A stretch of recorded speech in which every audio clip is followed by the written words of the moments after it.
Thanks for joining us again on Agenda 2030, a program designed to give you an insight into the implementation of the Sustainable Development Goals, also known as the SDGs in Nigeria. On today's episode, we'll bring you latest reports on efforts towards the attainment of the SDGs in Nigeria. We will start with a recent interview we had with one of the SDGs ambassadors, Teju Babyface. He was recently in the office of the Senior Special Assistant to the President on SDGs in furtherance of his mentorship program for youths across Nigeria, which is in line with Goal 1, 4 and 8 of the 2030 Development Agenda. He spoke with Agenda 2030 on the initiative and other related matters. Agenda 2030. As a successor framework for the Millennium Development Goals, the global community rolled out a bigger, deeper, and more encompassing framework called the Sustainable Development Goals, designed to transform our world, lift the poor out of poverty, as well as ensure inclusive and healthy society. On Agenda 2030, we take you on a media trip to the global destination of the future we want. With everyone on board, we focus on the people and their struggle, the civil society and their agitations, the government and her development effort, the Global Development Agenda, its 17 goals and 169 targets. We bring you all the deliberations, insightful conversations and high-level partnerships on the road to global destination. Agenda 2030, showing on this channel. Agenda 2030, leaving no one behind. Welcome back. As you know, you can always watch this program and other episodes by subscribing to our YouTube channels on youtube.com/FreshNewsTV and youtube.com/Agenda 2030 TV. You can also watch the program live on Facebook. Log on to www.facebook.com/FreshNewsNG and www.facebook.com/Agenda 2030 TV. Follow us on all our social media platforms at Agenda 2030 TV on Facebook, Twitter, and Instagram. Remember to drop your comments and share with your contacts. Do use the hashtag Agenda 2030 and Agenda 2030 TV. Thanks for staying with us. The importance of a viable data collection and dissemination mechanism for proper tracking, monitoring, and evaluation of progress being made in the implementation of the 2030 Agenda cannot be overemphasized. In the same vein, partnership, which is Goal 17 of the SDGs, has also been identified as key factor in the success of the agenda.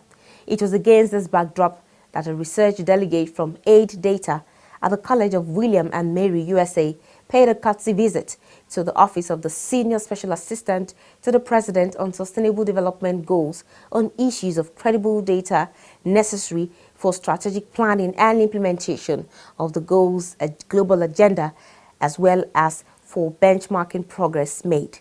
The report. I'm impressed by the amount of work that is going on in tracking the SDGs. There are a lot of indicators to monitor, over 200, and slowly the office is kind of getting those indicators aligned, and that is very important. If you don't know, and then they've already done a baseline study of where all those indicators are, or trying to do that, which is really the start of the process. If you don't know where you are, you can't kind of monitor.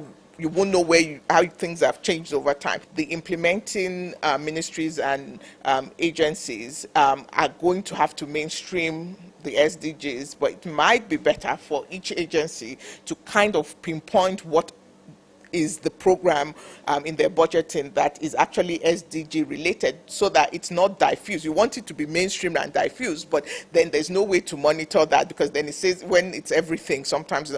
But I think that the process is kind of the thought behind what to do about succeeding with the MDGs is kind of part of what this office is doing, and that's very impressive. And specifically within the SDGs right now, there's a focus on leaving no one behind. And we'd really like to understand how vulnerable groups are being accounted for in the data that's being collected for the SDGs. We're looking at vulnerable children in particular, internally displaced people, migrant children, and how we can better incorporate those vulnerable groups into the SDGs so we really are leaving no one behind. We've been working with the National Bureau of Statistics and the Ministry of National Planning to to determine our needs assessment, to determine the baseline data that is available to us, and without data, no, you cannot perform.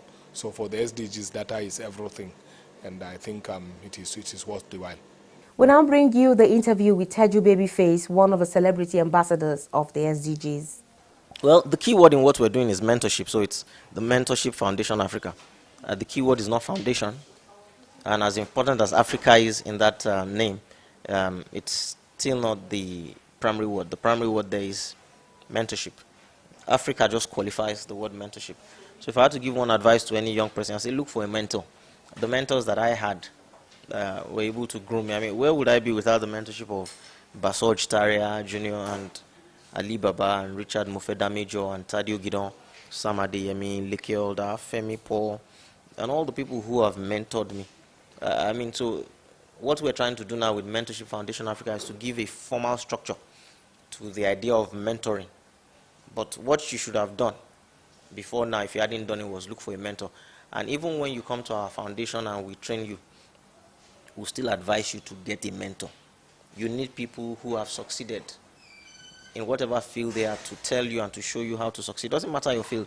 Doesn't matter if you want to be a chemical engineer and the mentor you're attracted to is a pastor, or the mentor you're attracted to is a fashion designer. It matters not. It is not what they do that is attracting you. It is the success.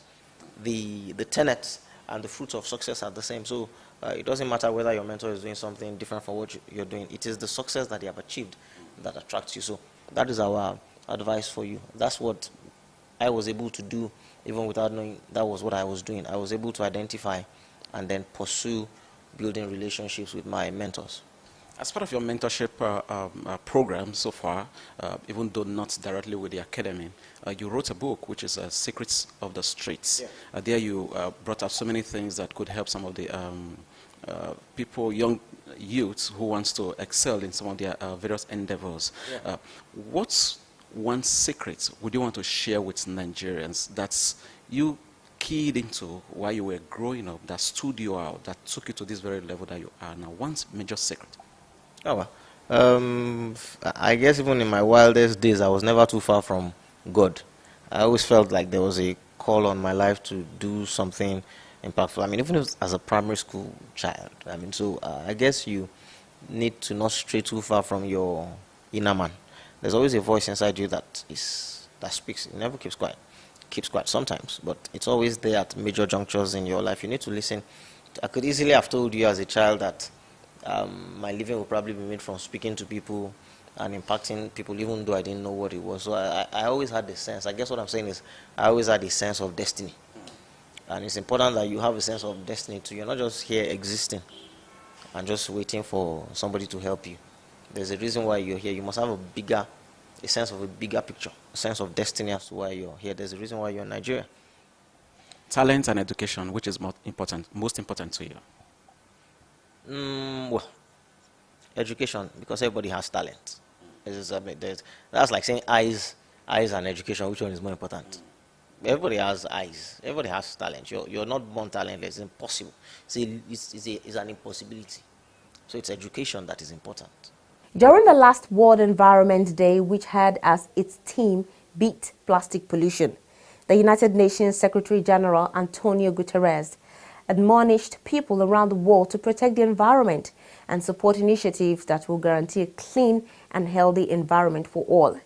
At an event to mark the day in Nigeria, Vice President Yemi Osinbajo and others also called for better strategies to combat pollution, with emphasis on recycling waste for wealth creation.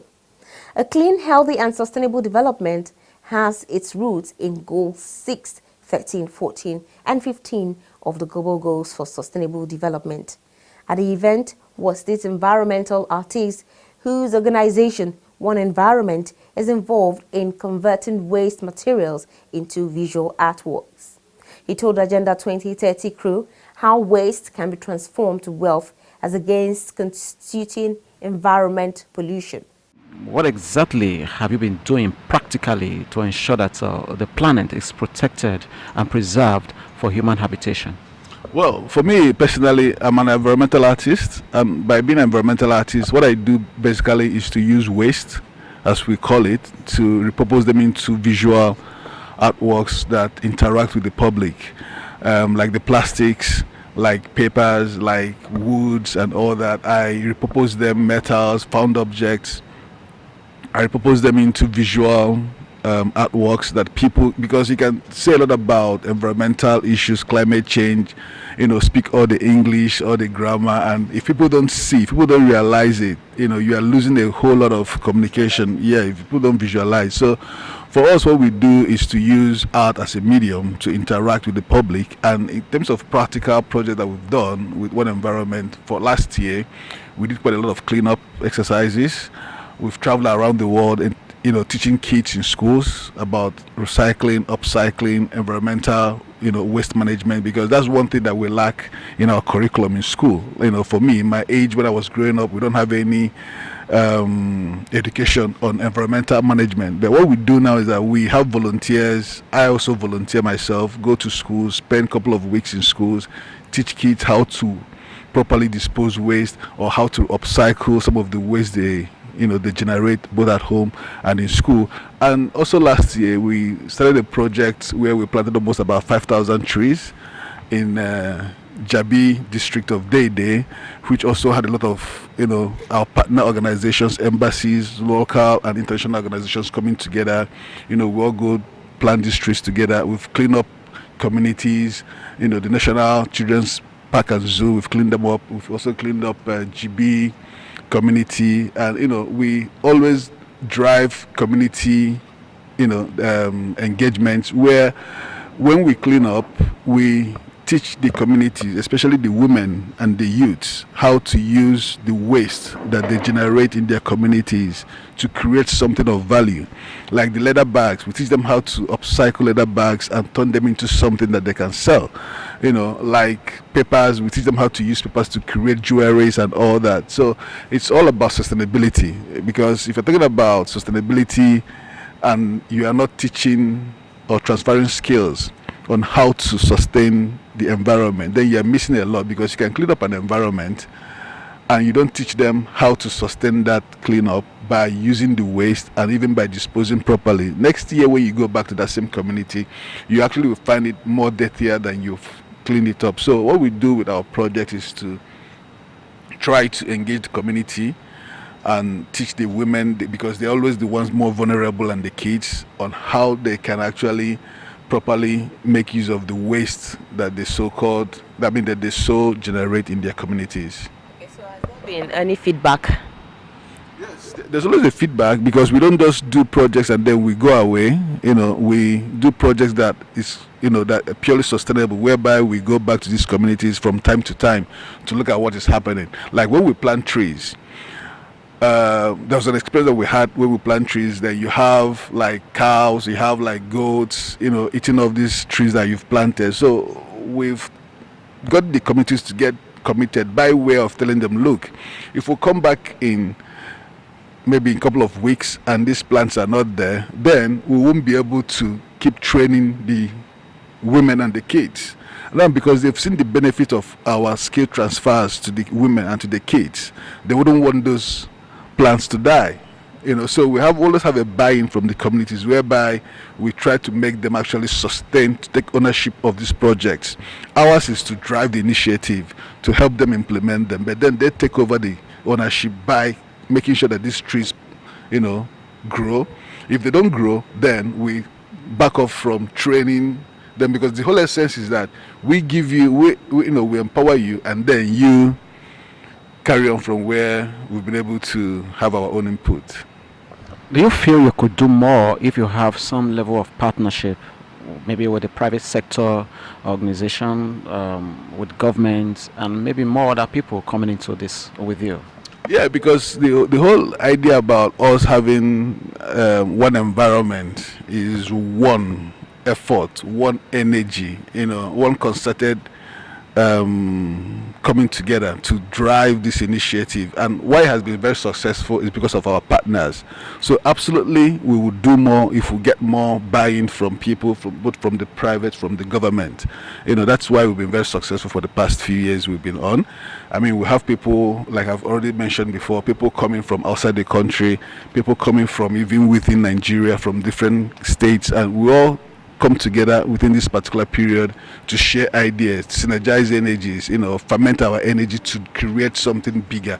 Because we believe that when one person does something, it's good, but when you are more than one, you ferment your energy, it brings out more results. So absolutely, we will do more with partnership from both the private and the government. I saw some of your artwork. Precisely, there is a bottle, a very giant-sized bottle you made from plastic. And I also saw a dress of a lady you made from, I think, cement bags and all of that. To me, this looks like waste, making beauty out of waste. All right. What would you say actually inspired this, and how do you think you can take this to a higher level? I think my inspiration always comes from trying to look at the environment and see what I can actually achieve from what I have within my environment. The cement bag is actually something that I've been working on for some time. I actually have been able to develop a fashion line, where I repurpose the cement bags into traveling bags, into tote bags, into dresses, and it's been going on very well. I've been selling both here in Nigeria and outside Nigeria, but don't remember that the cement bag is durable, so it's strong. So people can actually, anticipate the durability of a cement bag. So it's been going on very well. I sell more of the bags than anything. Another environment activist who caught our attention at the event was Aaron Oloboke, who specializes in rescuing endangered birds and relocating them to their original habitats. Aaron believes that these endangered birds have very important roles to play in the environment and advanced reasons why they need to be preserved and taken care of. We rescue raptor birds and we take them back to their genetic birthplace, because human activities are making the world go in extinct. Our environment is not being managed properly. The way hunters are killing them, and the way lumberjackers are cutting our trees, and the way companies are breaking our rocks, it's a very painful thing to the environment. Looking at your shed, I saw something there, save our raptor birds. So carrying this around is one of the ways you want to keep advocating for this. But how well has it been doing this? It's not an easy task, because I've been in this for more than 35 years. But I will never get tired. I will still keep creating awareness, advocating about the values of what God has given Nigeria. So it's not an easy thing. Maybe when you tell some people that we need to preserve these birds, they may not understand what you're talking about. You want to tell us, why do we even need to preserve these birds?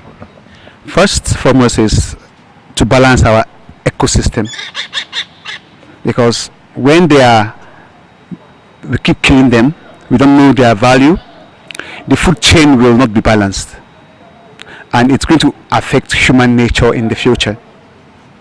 That is why we at Ron Paul, we keep advocating to people to learn how to take care of these creatures. Come on. As it is now, these creatures you're talking about looks like endangered species. Are they endangered species? Even red listed. Not only endangered, red listed. Like this very one on my shirt. In Africa, I believe their number is not up to 500 pairs again. But some 20 years ago, even you can see them hovering around your house, but now you can't see them. It's rare to see them because human activity has driven them very far away from we human.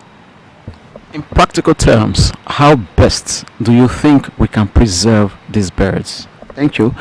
To create awareness from the grassroots, to make our students know about it, chiefs, flying herdsmen, hunters, and so many more, to create awareness from the grassroots, to make them know the value of these creatures.